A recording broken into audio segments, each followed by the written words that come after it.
আসসালামু আলাইকুম রহমতুল্লাহ। ওয়ালাইকুম আসসালাম রহমতুল্লাহ বরকাত। শেখ, আমি জার্মানি থেকে বলছি। আপনাকে বলেন। আল্লাহর জন্য সবচেয়ে বেশি ভালোবাসি। আর শেখ, আপনি একটু দোয়া করবেন যাতে আল্লাহ পাক আমার হৃদয়কে ইসলামের দিকে ঝুঁকে দেয়, দিনের দিকে ঝুঁকে দেয়। আমিন আমিন, আল্লাহ স্থায়ী করুন। আমি শেখ, আমার প্রশ্নটা হচ্ছে সম্প্রতি দুজন নন্দিত এবং নিন্দিত মানুষ, একজন হচ্ছে সাংবাদিক আর একজন হচ্ছে বাংলাদেশের একজন হচ্ছে খুবই বিখ্যাত আলেম।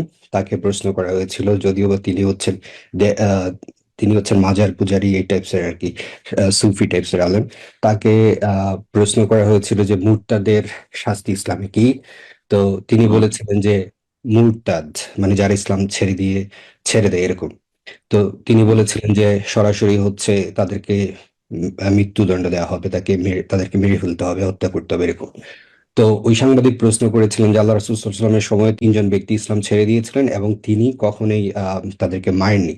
তো আমরা যেহেতু সঠিক ইসলামে বিশ্বাস করি, যদি এমন হয় যে কখনো আমরা যে ইসলামে বিশ্বাস করি সেই ইসলামের কোন একটা শরিয়া প্রতিষ্ঠা হলো, সেখানে দুজন ব্যক্তি, একজন ইসলাম ছেড়ে দিল, আরেকজন ব্যক্তি হচ্ছে ইসলাম ছেড়ে দিয়ে ইসলামের নামে নানা কুৎসা রটনা করা হলো, ওই ইসলামিক শাসন ব্যবস্থায় তাদের দুজন ব্যক্তির কি ধরনের শাস্তি হবে? একজন শুধু ইসলাম ছেড়ে দিল, কিছুই বললো না, জাস্ট ছেড়ে দিল, কোনো ক্ষতি করলো না। আরেকজন হচ্ছে ছেড়ে দিল, কুৎসা রটনা করলো। তাদের দুই ব্যক্তির ক্ষেত্রে সঠিক ইসলাম আমরা যেটা পালন করি সেখানে তাদের শাস্তির বিধানটা কি আসলে? জাযাকুমুল্লাহ খাইর। নবী সাল্লাল্লাহু আলাইহি ওয়াসাল্লাম বলেছেন, মান বাদ্দালা দীনা ফাকতুলু।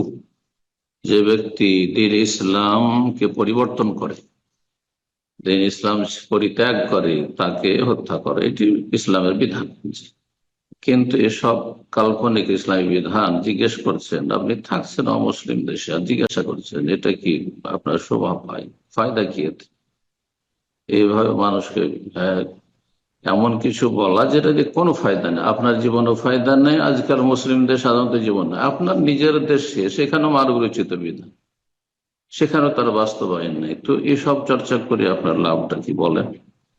আর এটা বাস্তবায়ন করবে, হ্যাঁ, মুসলিম শাসক। এটা কোনো আলেমের জন্য জায়েজ নয়, হারাম যে কোনো আলেম করবে এটি।